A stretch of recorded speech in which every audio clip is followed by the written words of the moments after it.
Hi, welcome to today's coronavirus update after the long Easter weekend. So last week we had record growth in stock markets, again breaking through lots of records. I think we've had record declines, record gains. I think this was the largest gain since 1974, which is interesting because that was the year that I was born. It sold off a little bit today, but to be honest, when you've had a big rally like we had last week, that's not unusual.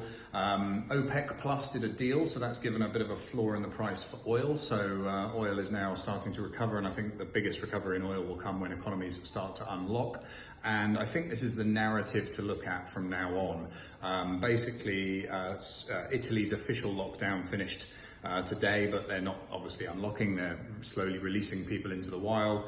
Spain have announced that they're going to slowly start releasing people into the wild as well. Denmark already did it last week. Norway already did it last week. So now you'll see the narrative shifting very much towards people slowly getting back to work and things starting to open up. And it's basically about opening up bits of the economy and seeing how the healthcare systems cope with it, and then opening up bits more of the economy and so on and so forth. So we're starting to see that gradually happen, and I think that will be the really big news narrative. And obviously I think markets will be affected by how successfully that goes or what other news comes along. There's some interesting treatments going on as well. A plasma treatment, which basically in a hospital you have people who've recovered and then you have people who are ill. If you take the plasma from the blood plasma from the people who've recovered and inject it into the people who are ill, this gives them the antibodies that they need to be able to fight the disease.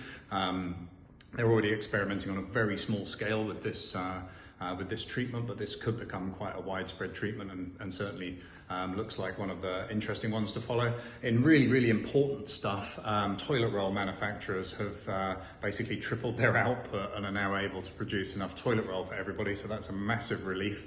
But apparently hair colour is now in short supply as everyone is binge buying hair colours. I guess if people can't go to the salon, they're doing it at home, and there's many people in that same boat.